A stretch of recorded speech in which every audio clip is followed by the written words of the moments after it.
An account of the persecutions in Venice. While the state of Venice was free from inquisitors, a great number of Protestants fixed their residence there, and many converts were made by the purity of the doctrines they professed and the inoffensiveness of the conversation they used. The Pope, being informed of the great increase of Protestantism in the year 1542, sent inquisitors to Venice to make an inquiry into the matter, and apprehended such as they might deem obnoxious persons. Hence a severe persecution began, and many worthy persons were martyred for serving God with purity and scorning the trappings of idolatry. Various were the modes by which the Protestants were deprived of life, but one particular method, which was first invented upon this occasion, we shall describe. As soon as sentence was passed, the prisoner had an iron chain which ran through a great stone fastened to his body. He was then laid flat upon a plank, with his face upwards, and rowed between two boats to a certain distance at sea, when the two boats separated, and he was sunk to the bottom by the weight of the stone. If any denied the jurisdiction of the inquisitors at Venice, they were sent to Rome, where, being committed purposely to damp prisons and never called to a hearing, their flesh mortified, and they died miserably in jail. A citizen of Venice, Anthony Rossetti, being apprehended as a Protestant, was sentenced to be drowned in the manner we have already described. A few days previous to the time appointed for his execution, his son was sent to him, and begged him to recant, that his life might be saved, and himself not left fatherless. To which the father replied, quote, "A good Christian is bound to relinquish not only goods and children, but life itself, for the glory of his Redeemer. Therefore, I am resolved to sacrifice everything in this transitory world, for the sake of salvation in a world that will last to eternity." End quote. The lords of Venice likewise sent him word that if he would embrace the Roman Catholic religion, they would not only give him his life, but redeem a considerable estate which he had mortgaged, and freely present him with it.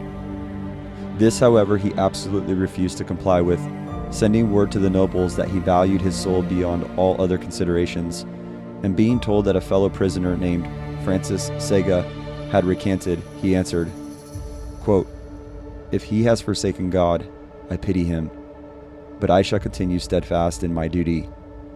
End quote. Finding all endeavors to persuade him to renounce his faith ineffectual, he was executed according to his sentence, dying cheerfully and recommending his soul fervently to the Almighty. What Rossetti had been told concerning the apostasy of Francis Sega was absolutely false, for he had never offered to recant, but steadfastly persisted in his faith, and was executed a few days after Rossetti in the very same manner. Francis Spinola, a Protestant gentleman of very great learning, being apprehended by order of the inquisitors, was carried before their tribunal. A treatise on the Lord's Supper was then put into his hands, and he was asked if he knew the author of it, to which he replied, quote, "I confess myself to be the author of it, and at the same time solemnly affirm that there is not a line in it but what is authorized by and consonant to the Holy Scriptures." End quote. On this confession, he was committed close prisoner to a dungeon for several days. Being brought to a second examination, he charged the Pope's legate and the inquisitors with being merciless barbarians, and then represented the superstitions and idolatries practiced by the Church of Rome in so glaring a light that, not being able to refuse his arguments, they sent him back to his dungeon to make him repent of what he had said. On his third examination, they asked him if he would recant his error, to which he answered that the doctrines he maintained were not erroneous, being purely the same as those which Christ and his apostles had taught, and which were handed down to us in the sacred writings. The inquisitors then sentenced him to be drowned, which was executed in the manner already described. He went to meet death with the utmost serenity, seemed to wish for dissolution, and declaring that the prolongation of his life did but tend to retard that real happiness which could only be expected in the world to come. An account of several remarkable individuals who were martyred in different parts of Italy on account of their religion. John Mollius was born at Rome of reputable parents. At 12 years of age, they placed him in the monastery of Grey Friars, where he made such a rapid progress in arts, sciences, and languages that at 18 years of age, he was permitted to take priest's orders. He was then sent to Ferrara, where, after pursuing his studies 6 years longer, he was made theological reader in the university of that city. He now unhappily exerted his great talents to disguise the gospel truths and to varnish over the error of the Church of Rome. After some years' residence in Ferrara, he moved to the University of Bohemia, where he became a professor. Having read some treatises written by ministers of the Reformed religion, he grew fully sensible of the errors of popery and soon became a zealous Protestant in his heart. He now determined to expound, accordingly to the purity of the gospel, St. Paul's epistle to the Romans in a regular course of sermons. The concourse of people that continually attended his preaching was surprising, but when the priests found the tenor of his doctrines, they dispatched an account of the affair to Rome, when the Pope sent a monk named Cornelius to Bononia to expound the same epistle according to the tenets of the Church of Rome. The people, however, found such a disparity between the two preachers that the audience of Mollius increased, and Cornelius was forced to preach to empty benches. Cornelius wrote an account of his bad success to the Pope, who immediately sent an order to apprehend Mollius, who was seized upon accordingly and kept in close confinement. The Bishop of Bononia sent him word that he must recant or be burnt, but he appealed to Rome and was removed.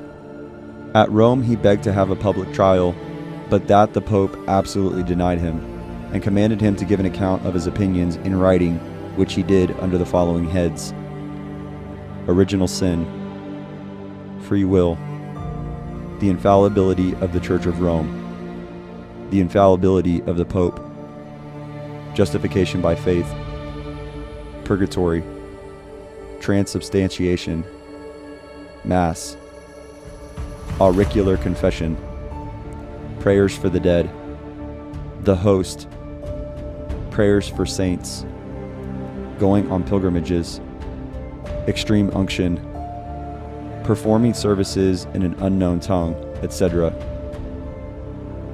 All these he confirmed from Scripture authority. The Pope, upon this occasion, for political reasons, spared him for the present, but soon after had him apprehended and put to death, he being first hanged and his body burnt to ashes, AD 1553. The year after, Francis Gamba, a Lombard of the Protestant persuasion, was apprehended and condemned to death by the Senate of Milan. At the place of execution, a monk presented a cross to him, to whom he said, quote, "My mind is so full of real merits and goodness of Christ that I want not a piece of senseless stick to put me in mind of him."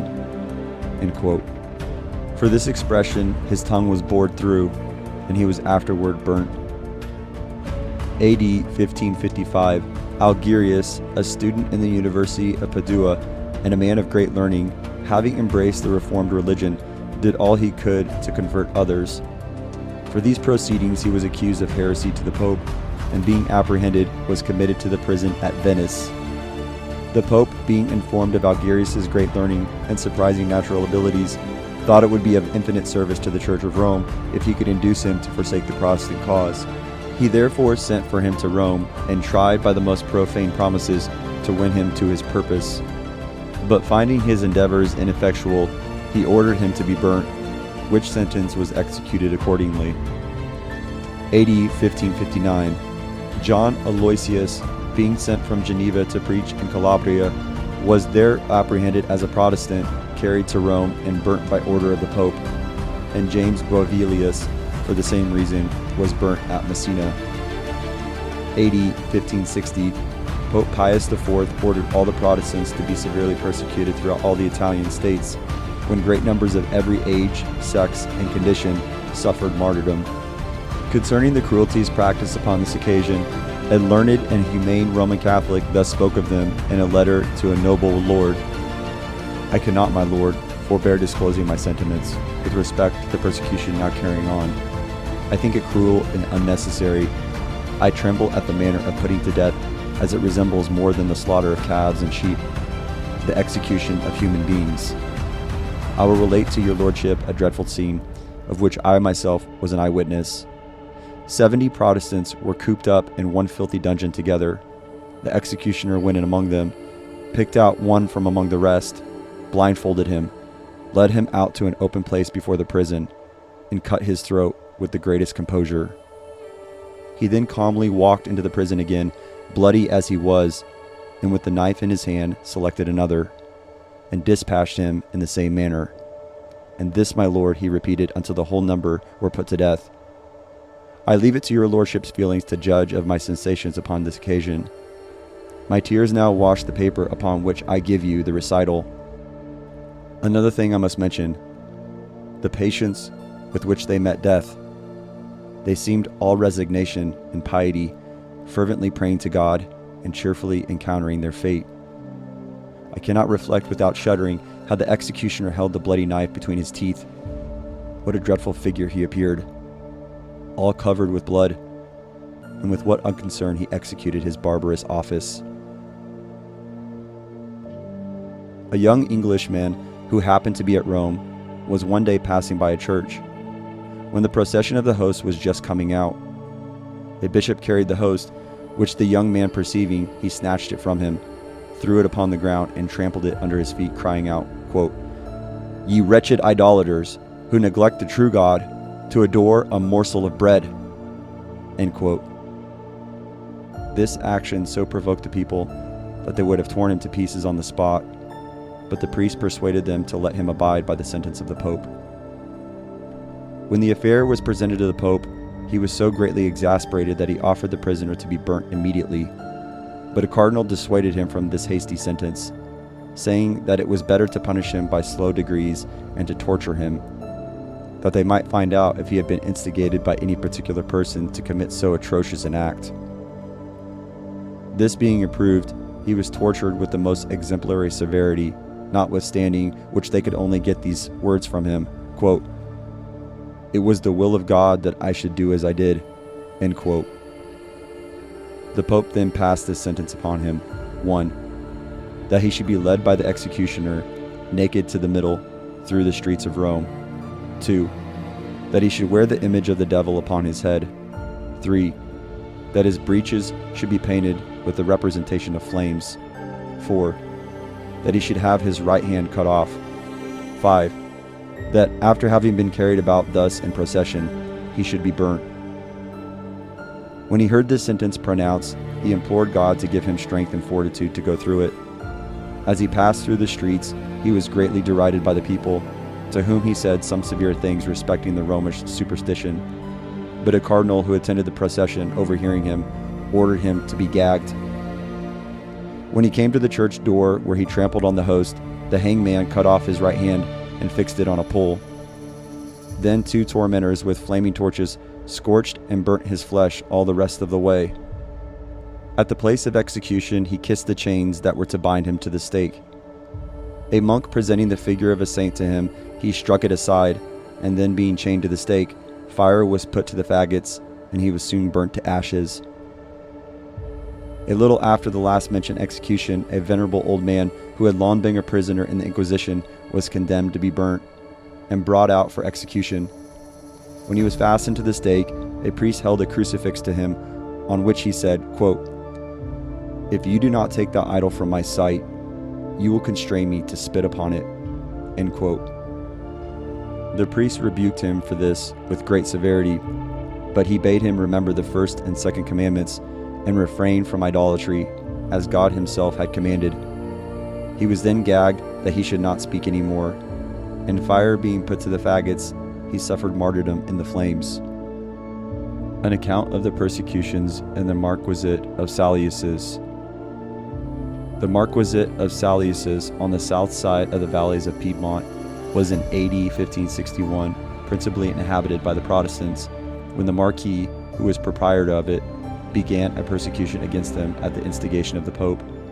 He began by banishing the ministers, and if any of them refused to leave their flocks, they were sure to be imprisoned and severely tortured. However, he did not proceed so far as to put any to death. Soon after, the Marquis fell into the possession of the Duke of Savoy, who sent circular letters to all the towns and villages that he expected the people should all conform to go to Mass. The inhabitants of Saluces, upon receiving this letter, returned a general epistle in answer. The Duke, after reading the letter, did not interpret the Protestants for some time, but at length he sent them word that they must either conform to the Mass or leave his dominions in 15 days. The Protestants, upon this unexpected edict, sent a deputy to the Duke to obtain its revocation, or at least to have it moderated. But the remonstrances were in vain, and they were given to understand that the edict was absolute. Some were weak enough to go to Mass in order to avoid banishment and preserve their property. Others removed with all their effects to different countries, and many neglected the time so long that they were obliged to abandon all they were worth and leave the marquisate in haste. Those who unhappily stayed behind were seized, plundered, and put to death. An account of the persecutions in the valleys of Piedmont in the 17th century. Pope Clement VIII sent missionaries into the valleys of Piedmont to induce the Protestants to renounce their religion, and these missionaries, having erected monasteries in several parts of the valleys, became exceedingly troublesome to those of the Reformed, where the monasteries appeared not only as fortresses to curb, but as sanctuaries for all such to fly to as had any ways injured them. The Protestants petitioned the Duke of Savoy against these missionaries, whose insolence and ill usage were become intolerable. But instead of getting any redress, the interest of the missionaries so far prevailed that the Duke published a decree in which he declared that one witness should be sufficient in a court of law against the Protestant, and that any witness who convicted a Protestant of any crime whatever should be entitled to 100 crowns. It may be easily imagined upon the publication of a decree of this nature that many Protestants fell martyrs to perjury and avarice, for several villainous papists would swear by anything against the Protestants for the sake of the reward, and then fly to their own priests for absolution from their false oaths. If any Roman Catholic of more conscience than the rest blamed these fellows for their atrocious crimes, they themselves were in danger of being informed against and punished as favorers of heretics. The missionaries did all they could to get the books of the Protestants into their hands in order to burn them. When the Protestants, doing their utmost endeavors to conceal their books, the missionaries wrote to the Duke of Savoy, who, for the heinous crime of not surrendering their Bibles, prayer books, and religious treatises, sent a number of troops to be quartered on them. These military gentry did great mischief in the house of the Protestants and destroyed such quantities of provisions that many families were thereby ruined. To encourage as much as possible the apostasy of the Protestants, the Duke of Savoy published a proclamation wherein he said, quote, "To encourage the heretics to turn Catholics, it is our will and pleasure, and we do hereby expressly command that all such as shall embrace the Holy Roman Catholic faith shall enjoy an exemption from all and every tax for the space of 5 years, commencing from the day of their conversion." End quote. The Duke of Savoy likewise established a court called the Council for Extirpating the Heretics. This court was to enter into inquiries concerning the ancient privileges of the Protestant churches and the decrees which had been, for time to time, made in favor of the Protestants. But the investigation of these things was carried on with the most manifest partiality. Old charters were wrested to a wrong sense, and sophistry was used to pervert the meaning of everything, which tended to favor the Reformed. As if these severities were not sufficient, the Duke soon after published another edict in which he strictly commanded that no Protestant should act as a schoolmaster or tutor, either in public or private, or dare to teach any art, science, or language, directly or indirectly, to persons of any persuasion whatever. This edict was immediately followed by another, which decreed that no Protestant should hold any place of profit, trust, or honor. And to wind up the whole, the certain token of an approaching persecution came forth in a final edict, by which it was positively ordered that all Protestants should diligently attend Mass. The publication of an edict containing such an injunction may be compared to unfurling the bloody flag, for murder and rapine were sure to follow. One of the first objects that attracted the notice of the papist was Mr. Sebastian Bazin, a zealous Protestant who was seized by the missionaries, confined, tormented for 15 months, and then burnt. Previous to the persecution, the missionaries employed kidnappers to steal away the Protestants' children, that they might privately be brought up Roman Catholics. But now they took away the children by open force, and if they met with any resistance, they murdered the parents. To give greater vigor to the persecution, the Duke of Savoy called a General Assembly of the Roman Catholic nobility and gentry when a solemn edict was published against the reform, containing many heads and including several reasons for extirpating the Protestants, among which were the following: 1. For the preservation of the papal authority. 2. That the church livings may be all under one mode of government. 3. To make a union among all parties. 4. In honor of all the saints and of the ceremonies of the Church of Rome.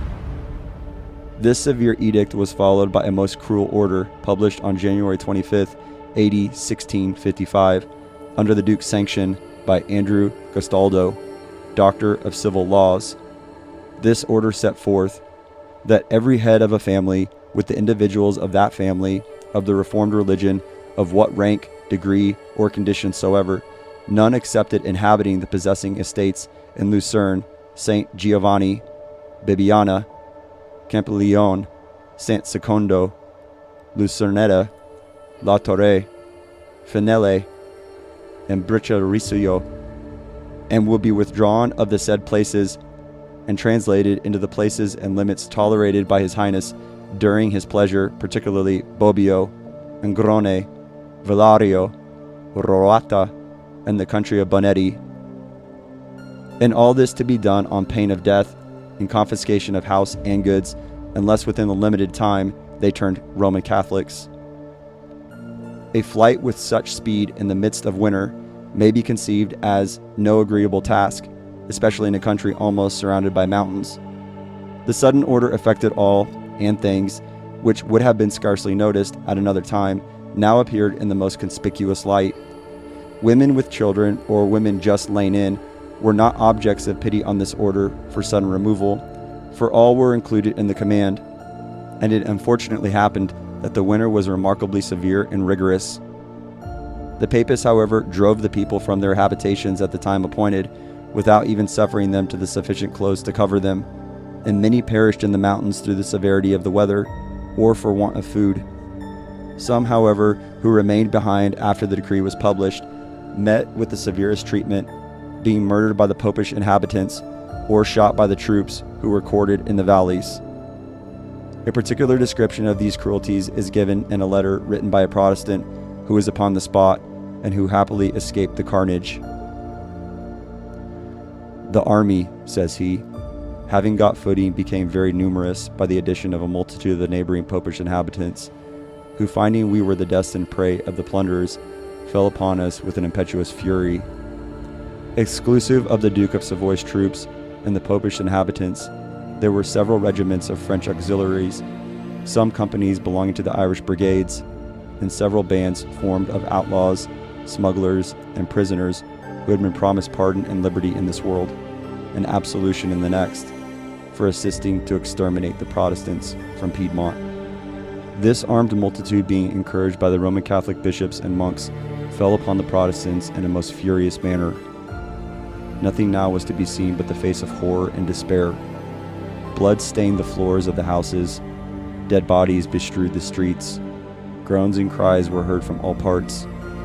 Some armed themselves and skirmished with the troops, and many, with their families, fled to the mountains. In one village they cruelly tormented 150 women and children after the men were fled, beheading the women and dashing out the brains of the children. In the towns of Villario and Bobbio, most of those who refused to go to Mass, who were upwards of 15 years of age, they crucified with their heads downwards, and the greatest numbers of those who were under that age were strangled. Sarah Radonole de Vignes, a woman of 60 years of age, being seized by some soldiers, they ordered her to say a prayer to some saints, which she refusing, they thrust a sickle into her belly, ripped her up, and then cut off her head. Martha Constantine, a handsome young woman, was treated with great indecency and cruelty by several of the troops, who first ravished and then killed her by cutting off her breasts. These they fried and set before some of their comrades, who ate them without knowing what they were.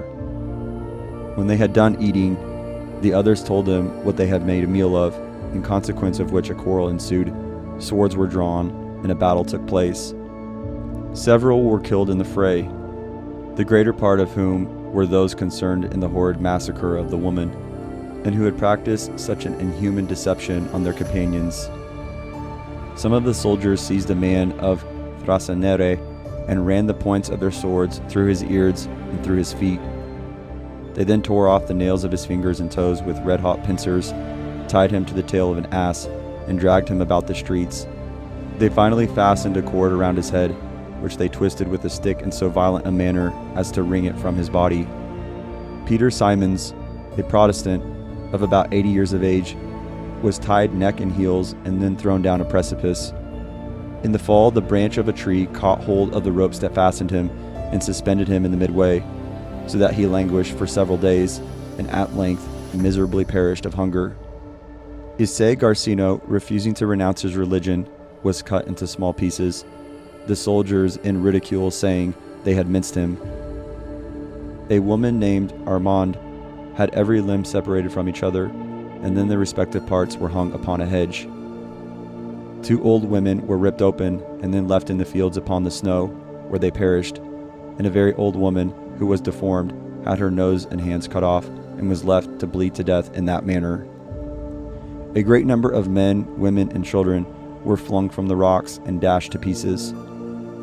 Magdalene Bertino, a Protestant woman of La Torre, was stripped stark naked, her head tied between her legs and thrown down one of the precipices, and Mary Remondet of the same town had the flesh sliced from her bones until she expired. Magdalene Pilot of Velario was cut to pieces in the cave of Castolas.